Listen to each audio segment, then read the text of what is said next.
ናፊባ ክፍል 8 ደራሲ አምባዬ ጌታነህ፣ ተራኪ ኢልሃም ፈሪድ። አሚን ቲዩብን መርጣችሁ ስለምትከታተሉ ከልብ እናመሰግናለን። ቻናሉን ሰብስክራይብ፣ ላይክ እንዲሁም ሼር ማድረጉ እንዳይረሳ። ወደ ታሪኩ። አንድ ሰው በውስጡ ፍቅርን መሸከም እንደሚጀምርና ስሜቱ መቼ እንደሚሰማው ብዙ ጊዜ ላይፈጅበት ይችላል። አንዳንድ ጊዜ ከነበርንበት የፍቅር ትዝታ ወጥተን ሌላ ገላና ሰው መልመድ አይቻለንም። ያለፈን የፍቅር ህይወታችን ደግሞ ምናልባትም እስከ ህይወት ፍጻሜ ሊያዘልቀን የሚችል የብቸኝነት ጽናት ይሰጠናል። ሜላት የልቧን ትርታ ምን እንደሚላት ለማዳመጥ እጆቿን አስደግፋ አይኖቿን ከደነቻቸው። ዝም ብለው የደማሚት ድምፅ የሚመስል ያወጣሉ። የልብ ምቷ ፍጥነት ፍርሃቷንም እንዲጨምር አደረገው። ሆሆ አለችና ፈገግ ብላ እግሮቿን ሰብሰብ ብላ በግራ እጇ ራሷን አስደግፋ ተቀመጠችና አሁን ምን እያደረግት ይሆን? ደግሞ ምን አይነት መረጃና ማስረጃን አግኝታ ይሆን? ለምንድን ነው እንደዚህ በፍጥነት የተላመድክኝ? ለምንድን ነው የምታምነኝ? ምን ያክል በልብህ ብታምን ነው? እያለች ሌሎችንም ጥያቄዎች እያነሳች እየጣለች ስለ ሸዋን ግዛው ታስባለች። የፍቅር መጀመሪያው እየወደድ ነው ስላለው ሰው በደጋጋሚ ማሰብና መፈላሰፍ ነው። በዛን ቅጽበት ምን እያደረገ እንደሆነ ከማን ጋር እንደሆነ ሁሉ ለመሳል ይዳዳናል። ፍቅር የውቅያኖስ ያክል ጥልቀት ያለው የማሰብ ልህቀትን የሚጨምር አስገራሚ መግነጢሳዊ ኃይል አለው። የፍቅር መነሻው ፈጣሪ ቢሆንም ሰፊው ሕዝብ ግን ፍቅር ራሱ በመሰለው ልክ እየኖረ ማስመሰሉን ይቀጥልበታል። አብዛኞቻችን ፍቅር ውስጥ ስንሆን የልባችንን ሽውሽውታ፣ የሆሳስ ትርታና ሽውሽውታ ማዳመጥ እንፈልጋለን። ፍቅር የህያዋን መንቀሳቀሻ መሳሪያ ነው እንዳለው ባለቅኔ፣ እኛም በፍቅር ውስጥ ስንሆን የማናለመው ህልም ይቅርና የማንኖረው ዓለም የለም። የኔ ዓለም እሷ ውስጥ ነው ያለው፣ የኔ ዓለም እርሱ ውስጥ ነው ያለው እየተባባልን እንጀምራለን። መዳረሻችን ግን ወይ ያማረ መንገዱን ግን የረዘመ ይሆናል፣ ወይ ደግሞ እንደ ፐርሻ የስነ ጽሁፍ ስራዎች ውስብስባዊና አስገራሚ ይሆናል። የዓለም የስነ ጽሁፍ ጥርቅም ከ70% በላይ የሚያመዝነው የፍቅር ስራ ላይ ነው። ይህ ደግሞ የፍቅር ሁናቴና ውስብስብ ፍላጎት ፍንትው አድርጎ የሚገልጽ ትልቅ ማሳያ ነው። በሀገራችን ያሉ አማተር ገጣሚያን ሳይቀሩ የነ ሼክስፒር የውበት አገላለጽና የነ ዳቪንቺ በስዕል የሚገለጽ ፍቅር ለመሰደር ለማስቀመጥ ሞክረዋል። እንደ ሙሉጌታ ተስፋዬ ወይም አያሙሌ የወሎ የስነ ጽሁፍ አበገርና ባለቅኔ ደግሞ በግጥሞች አመስጥሮበታል። ሜላት የነዚህን ሁሉ የፍቅር አገላለጽ ባታውቃቸውም ነገር ግን ከነዚህ መጽሐፍ ገጸ ባህሪያት ውስጥ በፈቃዷ ሰተት ብላ ገብታለች። በቅጽበት ከራሷ ተነጥላ ስለ ራሷ መከራ ማሰቧን ትታ ሀሳቧ ሁሉ ሸዋን ግዛው ብቻ ሆነ። ጭንቅላታና ልቧ የተነጋገሩ ይመስል እኩል በሀሳብና በምት እየተነጋገሩ ንጉሳቸውን ለማንገስ እንደተዘጋጁ ፊት አውራሪው ነጋሪት ይጎስማሉ። ሜላትና ሀሳቦቿ፣ አዲሱ ስሜቷና ሁኔታዎቿ በፍጥነት የተግባቡ ይመስላሉ። በየትኛው ውስጥ ትንፋሷ ቃላት የምታወጣው ስሞቹን ቢበዙም ነገር ግን ሁሉም የአንድ ሰው ስሞች ብቻ ነበሩ። ሸዋን ግዛው። እስኪ ግን ስለ አጎትሽ ንገሪኝ ሲሁ አለቻት። ስለ አጎቴ ምን ልንገርሽ? ያው ከዚህ ቀደም ከነገርኩሽ የተለየ ነገር የለም። ግን ካልሽ ልንገርሽ፣ አጎቴ በጣም ሲበዛ ደግ ሰው ነው። በጣም በጣም አዛኝ ነው። ስራውን በጣም ነው የሚወደው። በስራው በኩል የሚመጣበትን ማንኛውም ነገር ያለምንም ቅድመ ሁኔታ ይጋፈጣል። ዳር ሳይደርስ ወደኋላ አይመለስም። ነገር ግን ለሁሉም ነገር ጊዜ ይሰጣል። ሲበዛ ያስባል። በሁሉም አቅጣጫ ነው የሚመለከተው አለቻት። በጣም ነው የሚገርመው። አጎትሽን በሚገባ ነው የምታውቂው አለሽ ማህሌት በአግራሞት ሲያመን እየተመለከታቻት። አዎና አጎቴን ያላወቅኩት ማንን አውቃለሁ? እሱ እኮ እንደ አባቴ ነው። አረ ረስቼው፣ ግን ማንን ነው የምታስተዋውቂኝ ሲሁ አለሽ ማህሌት ወደ መጀመሪያ ስሜቷ ሙሉ ለሙሉ እየተመለሰች። እሱማ ሰርፕራይዝ ነው፣ ስታዩ ነው የምታውቂው። በዛ ላይ አንድ ነገር ጓግተሽ ስታገኝ ነው እንጂ ስሜት የሚሰጠው ተናግሮች ነው እንዴ ብላ ፈገግ አለች። ማህሌት ወይም ህይወት የምታስተዋውቃት ሰው በሀሳቧ ለመሳል ለመገመት ሞከረች። ነገር ግን አንዳቸውም የምትገመታቸው ሰዎች ይሆናሉ ብላ ለማሰብ ተቸገረች። ከብዙ ሀሳብና ግምት በኋላ ባሩክ ነው አይደል? ሳትዋሺ ንገሪኝ አለሽ ማህሌት አላስችል ብሏት። ባሩክ አብሯቸው ሃይስኩል የተማረ ሲበዛ በዘኒና በሴቶች የሚወደድ ልጅ ነው። እሷ አውርታት የማትስቅ ሴት አትገኝም። ለሁላቸውም ሴቶች ባህሪ የሚሆነው ቀልድና ቁም ነገር ያዘጋጃል። እና ይህን ድርጊቱን ተመልሰው አንዳንዶች የወጨጌ ተማሪዎች ደመና ፊት ወደ ብርሃን መቀየር የሚያስችል ጥበብ ኖሮት እንዴት በድድብና የደነዘዘ ጭንቅላትን ወደ እውቀት የምትቀየርበት ጥበብ ታጣለህ እያሉ አንዳንዶቹ ይሳለቁበታል። እና ማህሌትም ባሮክን ሲበዛ ነው የምትወደው። ነገር ግን ከ12ኛ ክፍል ኤንትራንስ ፈተና በኋላ እንደተለያዩ እስካሁን አልተገናኙ። አንቺ ደግሞ ማንን ይሁን ማን ዞሮ ትደክሚያለሽ እንጂ ማንነቱን አልነግርሽም። ሆ የሞኝ ሰው ለቅሶ መልሶ መላልሶ አሉ ብላ ፈገግ አለች። እንዴ ይህን ያክል ጊዜ ስጠብቅ ነዋ። ታዲያ ምን ልበል? በጣም ጓጓሁ እኮ። ትንሽ ደቂቃ ብቻ ታገሺ፣ አሁን ይመጣል። ኢንስፔክተር ሸዋንግዛው ከቀን ወደ ቀን ለሜላት እየተሰማ ያለው ስሜት እያዳመጠ ረጅም ደቂቃ ተቀምጦ ያስባል። በሀሳብ ሽምጥ ገልቦ ሲመለስ በርካታ ወረቀቶች ፊቱ ላይ ተደርድረዋል። አንድ በአንድ እያነሳ ፋይሎቹን እየበረበረ ሳለ ስልኩ ጠራ። የስልኩ ጥሪ ሲመለከት ሜላት ይላል። ስለ እሷ እያሰበ ባለበት መደወሏ የሀሳቡ ውጤት እንደሆነ ገብቶት በፈገግታ ታጅቦ ስልኩን አነሳና እንዴት ነሽ አላት። ደህና ነኝ ኢንስፔክተር፣ አሁን የሆነ ነገር እያሰብኩ ስለነበር ሀሳቤን ሳላጋራ በወስን ጥሩ አይደለም። በዛ ላይ ለእኔ ጥሩ ነገሮችን እያሰብክልኝ ይህን ነገር ብቻዬን አስቤ ባደርገው ደስ አይልም። እንደዛ ብዬ ስላሰብኩ ነው የምነግርህ አላሽ ሜላት። ኢንስፔክተርም ንገሪኝ ሜላት፣ ምንድን ነው? ብቻ ባለፈው እንዳደረግሽው ስራ አይሁን እንጂ ሌላውን ተነጋግረን እንፈተዋለን አለ። ወደ ካናዳ ልመለስ ነው። ናዳ ወረደበት መሬት መስሎ ጭንቅላቱን ለመያዝ ቃጣው። አንድም ጊዜ ይህን ሀሳብ ለራሱ ነግሮት አያውቅም። ብዙ ነገሮች ይፈጠራሉ ብሎ ቀድሞ ቢያስብም የሜላትን በዚህ ፍጥነት የመመለስ ዜና ግን ለራሱ መናገር አልቻለም። ምን? ሸዋንግዛው በድንጋጤ በቀኝ እጁ ይዞ ሲያገላብጥ የነበረውን ወረቀት ወረወረው። ማለት ብዙ ነገር አሰብኩ። ያው እዚህ መሆኔ ጥሩ አይደለም። ሳስበው ለአንተው ሀሳብ የሆንኩብህ ያህል ነው የተሰማኝ። እኔ ምንም እየሰራው አይደለም። አመጣጤም ልክ አልነበረም። ቀድመህ ብትነግረኝ ኖሮ አልመጣም ነበረ። ግን ቢሆንም ግን ችግር የለውም። በመምጣቴ ደስ ብሎኛል። ቢያንስ እውነቱን አውቄያለሁ። ከዚህ በኋላ በህይወቴ ላይ ስላሉ ሰዎች ሙሉ ለሙሉ እርግጠኛ ለመሆን እንዳልችል አድርጎኛል። ፍጹም አማኝ መሆን እንደሌለብኝ አውቄያለሁ። ስለዚህ ከዚህ በኋላ እዚህ መቀመጤ ምንም አይፈይድም ብላ ለማስረዳት ሞከረች። ሸዋንግዛው ዝም አለ። ዝምታው ይበልጥ ሆድ አባዛት። ንግግር የሚሳካለት ለምንም ነገር ወዲያው ምላሽ መፍትሄ የሚሰጥ ሰው በአንድ ቃል ብቻ ዝም አለ። ወደ ካናዳ ልሄድ ነው የምትለዋ ሀረግ እንደ ገደል ማሚቱ ድምፅ ታቃጭልበት ጀመር። እኮ ግን መጨረሻውን ሰታይ ገና እኮ እየጀመረን ነው ሲል አስተባበለ። ከዚህ በኋላ አይመለከተኝም። ስለሱ ቅንጣትም ታህል ርህራሄና ሀሰኔታ የለኝም። ሞቱ ለእኔ ትክክለኛ ካሳዬ ነው። ማን ይሁን ማን ገዳዩ አይመለከተኝም። ባለውለታዬ ነው። እውነቱን ከማወቂ በፊት ቢሆን ልክ ነህ። ከአንተ በፊት ነበር ጉዳዩን ለማግኘት የተፋለምኩትና የምፋለመው። ግን አሁን እንደዛ አይደለም። ቢያንስ ሄጄ ራሴን በስራ መጥመድ አለብኝ። ያለፈውን ሁሉ መርሳት ፈልጋለሁ። ኢንስፔክተር ሸዋንግዛው ምን ቢላት ሀሳቧን እንደምትቀይር ግራ ገብቶት ዝም አለ። ሜላትን በዝምታ ከቆየች በኋላ ምን ኢንስፔክተር ዝም አልክ? ምንም አትል አለች። በልቦ የሆነ የሚያሳዝንና አትሄጂ እኔን ትተሽኝ አትሄጂ እንዲላት እየተመኘች ምን ልልሽ እችላለሁ? የመጨረሻ ውሳኔሽን አይደል እንዴ እያሳወቅሽኝ ያለሽው? አትሊስት ይህን ሀሳብሽን ቀድመሽ ብትነግሪኝ ጥሩ ነበር። እኔ ደግሞ ብዙ ነገሮችን አስቤ ነበር ከማለቱ ለምሳሌ ምን አጠይቋ የረጅም ጊዜ ፍቅረኛዋን የምትጠይቅ እንጂ በቅርብ ጊዜ የምታውቀውን ሰው የምትጠይቅ አይመስልም። ከልጆቼ ጋር ላስተዋወቅሽ ነበር።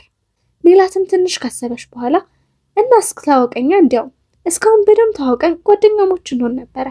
ቢሆንም አሁንም ጊዜ አለን። እስከሚሄድ ድረስ ጥሩ ጊዜ ይኖረናል አለሽ ሜላት መሄዷን እርግጥ እንደሆነ ስትነግረው ምን ሊላት እንደሚችልና ልጆቹ ጋር ለአጭር ጊዜማ አላስተዋውቅሽም እንደሚላት እየጠበቀች እሺ ችግር የለውም አስተዋውቅሻለሁ። ሰሞኑን እንዲያውም የሚያነጋግራቸው ይፈልጋሉ። እኔም ስራ እየበዛብኝ ላጫውታቸው አልቻልኩም። ሜላት የጠበቀችው ሌላ ነበር ይለኛል ብላ ያሰበችው ሀሳቧ በሙሉ ሳይሆኑ ቀሩ። የሸዋንግዛው ስልክ ይህን ሁሉ ከሜላት ጋር እያወራ በነበረበት ጊዜ በደጋጋሚ ተደውሎለት ነበር። ከሜላት ጋር ወሬውን ጨርሶ በደጋጋሚ የተደወለለት ስልክ ጋር ደወለና በጣም ይቅርታ ይኸው በቃ መንገድ ጀምሬያለሁ መጣሁ ብሎ ምላሽ ሳይጠብቅ ስልኩን ዘግቶ እየተቻኩ መኪናውን አስነስቶ መንገድ ጀመረ። ዊሲሃም ግን በጣም አጓጓሽኝ። ደግሞ ስኬት ነው የሚመጣው? ይህ ሰርፕራይዝ የምትዩ ሰው እንዲህ ስንት ጊዜያችን ከተቀመጥን። ይሄ ይደብራል በእውነት ሲያም። እኔ በጣም ነው የሰለችኝ። ትዕግስቴ አንገቴ ላይ ደርሷል። ከዚህ በላይ መጠበቅ አልችልም። እስካሁን አንቺን ላለማስከፋት ብዬ ነው ብላ ማህሌት ኮስተር አለች። ወይ ማሂ ደግሞ መንገድ ክራውድድ ሆኖበት ነው። ከዚህ በኋላ በእርግጠኝነት 10 ደቂቃ ቢቆይ ነው ማለት ሲያም መንገዱን እየተመለከተች ማህሌት ንዴቷን በዝምታ ቀይራ ምንም አይነት መልስ ሳትመልስላት የእጅ ሰዓቷን ብቻ ትመለከት ጀመር። ሲያምም ኧረ በእናትህ ና ቶሎ እንዴ ምንድን ነው እያለች ምክንያቱን ሁሉ ደርድራ እንደጨረሰች ሲገባት የባስ ማህሌት ተናዳ ትታት እንዳትሄድ ሰጋች። ማህሌት ሲያም የሰጠቻት 10 ደቂቃ ገደብ በጥንቃቄ ስትመለከት ከቆየሽ በኋላ በጣም አዝናለሁ። ይኸው የሰጠሽኝ 10 ደቂቃ አልፎ 11 ደቂቃ ሆኗል። መቼም ከዚህ ሌላ 10 ደቂቃ እንደማትገዢልኝ ተስፋ አደርጋለሁ። መምጣቱን እርግጠኛ ላልሆነ ሰው የሰው ጊዜ ማቃጠልሽ አግባብ አልነበረም ብላ ቦርሳዋን አንስታ እየተመናቀረች ተነስታ ልትሄድ ስትል ሲያም አንገቷን ጠንዘል አድርጋ እሺ አውቃለሁ አጥፍቻለሁ፣ ግን ቢያንስ ይህን ያክል ሳትጠብቅሽ ዝም ብላሽ ከምትሄጂ ለእኔ ስትይ ትንሽ እንጠብቀው፣ ለእኔ ስትይ ጓደኛዬ ብላ ለመነቻት። ሲያም አንቺ ልጅ ጅል ነሽ ልበል? የሚመጣው ሰው እኮ ያስታውቃል። በቃ እንደማይመጣ ለመናገር ያፈረን ሰው እንዴት ብለን ነው ሌላ ተጨማሪ ደቂቃ ሰዓት የምናቃጥለው? እስኪ ንገሪኝ። የሚመጣ ነው የሚመስልሽ? እንደዛ ነው የሚሰማሽ? ከሆነ እንደማይመጣ አውቄ ላጣብቅሽ እችላለሁ ብላ ልትቀመጥ ስትል በጣም ይቅርታ ሲያም፣ ይህን ያክል አስጠበቅኳችሁ፣ በጣም ይቅርታ። አንድ ከባድ ስራ አጋጥሞኝ ስለነበር ነው። በእኔ ምክንያት የተጨቃጨቃችሁ በመድረሴ ደግሞ ይበልጥ በራሴ እንዳፈር አድርጎኛል አለ ኢንስፔክተር ሸዋንግዛው ሶስተኛውን በርስቦ እየተቀመጠ። ማህሌት ወይም ህይወት ኢንስፔክተር ሸዋንግዛው ድንግጥ ብላ ተመለከተችው። ሞት በአይኗ በኩል ቢያልፍ እንኳን አይኖቿን ከሸዋንግዛው የምትነቅል አይመስልም። ተቀመጪ ወይዘሪት ማህሌት፣ እንግዲህ ይህን ያክል በመቆየቴ በድጋሚ ይቅርታ መጠየቅ እፈልጋለሁ። ጊዜሽን በመውሰዴ ይቅርታ ልጠይቅሽ። አጎቴ ደግሞ ምን ሆነህ ነው ያለ ወትሮ እንደዚህ ዘገየኸው? በጣም ነው እኮ ያሳዘንከኝ። በዛ ላይ ምክንያቴን ሁሉ ጨረሼ በምን ምክንያት እንደማቆየት እያሰብኩና እየተጨናኩ እያለን የመጣኸው አለ ሲያም። ጭንቀቷ ሁሉ ከተራሮች አናት ላይ በፍጥነት እንደሚተን ጉም ጭንቅላቷ ሁሉ ከፊቷ በቅጽበት እየተነነ በአንድ ጊዜ ወደ ነበረ ሙሉ ፊቷ እየተመለሰ ማህሌት ሰውነቷ ይንቀጠቀጥ ጀመር። በስህተት ለቀልድ ብላ እንኳን ሸዋንግዛው ፊት ቢሆን ማህሌት ሰውነቷ ይንቀጠቀጥ ጀመር። በስህተት ለቀልድ ብላ እንኳን ሸዋንግዛው ቢሆንስ ብላ አልገመተችም። ድንገት ዱብዳን የሆነባት አስተናጋጇ የተለመደ ቀጭን ፈገግታዋን ይዛ እጆቿን ወደ ኋላ አጣምራ ጌታዬ ምን ላምጣለህ? ጌታዬ ምን ላምጣ አለች ጎንበስ ብላ። ሻይ አምጪልኝ ስኳር እንዳይበዛበት አለ። አስተናጋጇ ትዕዛዙን ተቀብላ ወደ ባሪስታ ጋር ሄደችና ነገረችው። እሺ እንግዲህ በስም ደረጃ ለመታወቅ ያክል ኢንስፔክተር ሸዋንግዛው እባላለሁ ብሎ እጁን ለትውውቅ ዘረጋላት። ማህሌት በላብ የተጠመቀ እጇን በሸሚዟ ጫፍ ላይ በማበስ ማህሌት እባላለሁ ብላ ተዋወቀችው። እሺ ማህሌት፣ ሲያም ስላንቺ ጥሩ ጓደኝነት ሁል ጊዜ እኔ ጋር በመጣሽ ቁጥር ነው የምትነግረኝ። አንቺን መታወቅ ለዛ ነው የፈለግኩት። ምክንያቱም እሷ ማለት ልጄ ናት። ስለዚህ በእሷ ዙሪያ ያሉትን ሰዎች ደግሞ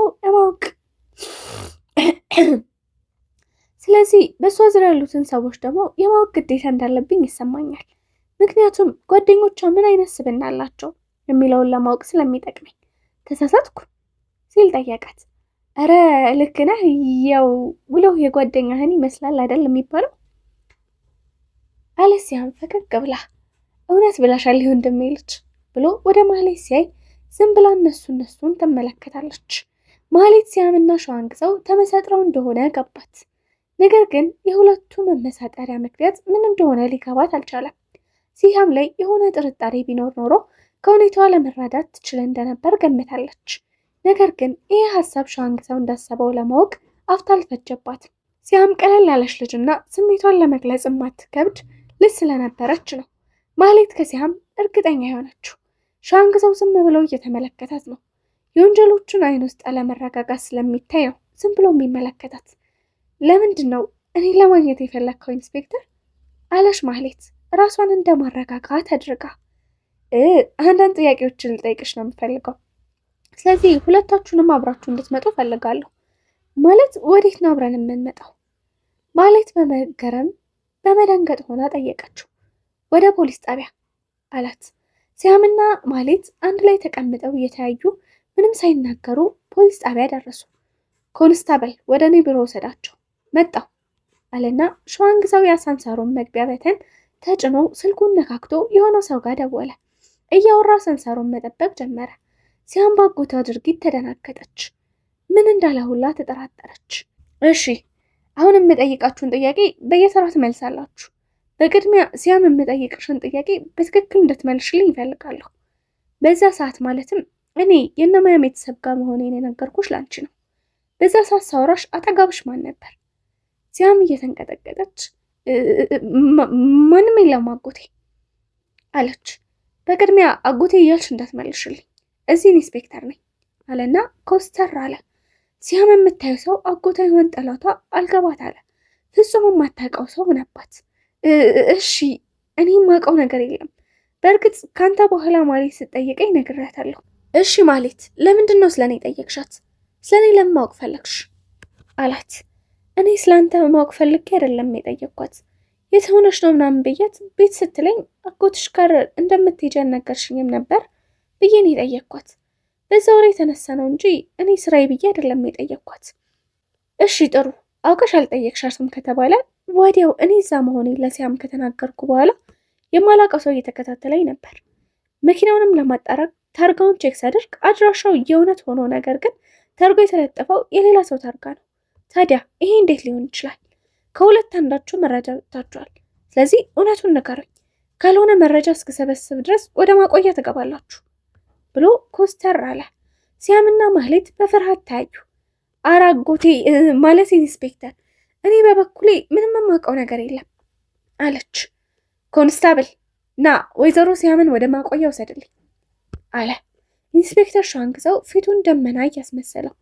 ሲያም አይኖቿን ባቀረሩ በሀዘኔታ ወደኋላ ዞሮ ሸዋንግዛው ብትመለከተውም ምንም ያላትና ያሳያት ነገር አልነበረም። አሁን እኔና አንቺ እንጫወታለን። በዛ ሰዓት አንቺ የት አካባቢ ነበርሽ ሲል ጠየቃት።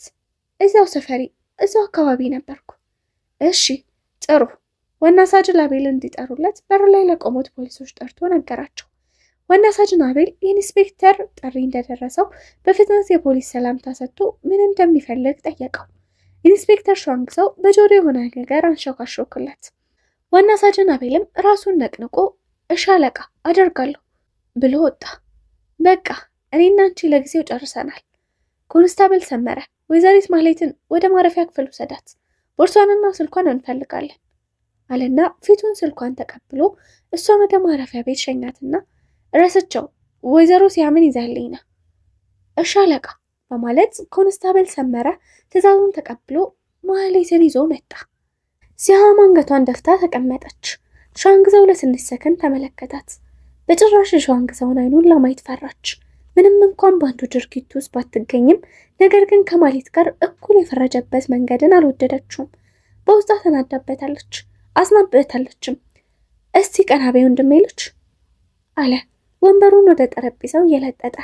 ሲያም አንገቷን ቀና ስትደርግ በመንታ ጉንጮቿ እንባዎች ይወርዳሉ። ሸዋንግዛው ደንገጥ ብሎ እንዴ ሲያም ምን ሆነሽ ነው የምታለቅሽው አለና ከወንበሩ ተነስቶ እሷ ከተቀመጠችበት ፊት ለፊት የእንግዳ መቀመጫ ሶፋ ላይ ተቀመጠ። ለምንድን ነው የማላለቅሰው? ምንም እንደማታውቀኝ ስትሆን ደግሞ ራሴን ባገኘሁክ እኔ ነው ወንጀለኛ ነሽ ብለህ ቁጭ ትላለህ። በዛ ላይ አጎቴ እንድልህ እንኳን አልፈቀድክልኝም አለችና አመቃ ያዘችው እንባ ይበልጥ እንደ ዥረት ተወርዶ ጀመር። ሆድ ያባውን ብቅል ያወጣል እንዲሉ ሲያምን ትንሽ ሲነካካት መርገብ ጀመረች።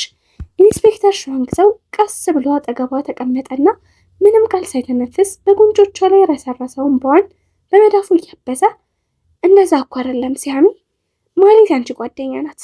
ወንጀለኛ ናት ብዬ የምጠራጠራትን ያህል ንጹህ ናት ብዬ እጠራጠራለሁ። ስለዚህ በተወሰነ መልኩ ከአንቺ ጋርም ስለሚገናኝ እሷም በህግ ስርዓት እንድታምን እኔም ሆንኩ ባልደረቦቼ ቤተሰብን ሳይሆን ስራውን ቀድም ለማስተማር ያደረግኩት መግቢያ ነው። አንቺን ቢሆን ምንም ያክል ጓደኛሽ ብትሆን የቱንም ያክል በጥያቄ ብታስጨነቅሽም እኛ ያለንበትን መናገር እንደሌለብሽ ከመናገርሽ በፊት ጥርጣሬ ቢጤ ውስጥሽ እንዲኖር ስለምፈልግ ነው። በዛ ላይ አንቺ የኔ እህት ነሽ፣ እኔ ደግሞ ፖሊስ ነኝ፣ ለዛውም የወንጀል መርማሪ። ወንጀለኞች በአንቺ በኩል ቢያጠቁኝስ? ከአንቺ ጋር ሆነው የኔን መውጫ መግቢያ ተከታትለው አንድ ነገር ቢያደርጉኝስ? አየሽ፣ እስከዚህ ድረስ ማሰብ አለብሽ። እኔ እኮ ለአንቺ የነገርኩሽ ቤተሰብ ስለሆንሽ ነው። ባይሆን ኖሮ ለማንም አልናገርም ነበረ። የስራ ባልደረባይ ታማኝ ሆኖና ስራውን የሚከበር ቢሆን እንኳን ለሱ እንኳን አልናገርም። እስከዚህ ድረስ አርቀሽ ማሰብ አለብሽ። ስለዚህ ነው እንድደነግጭ የፈለግኩት።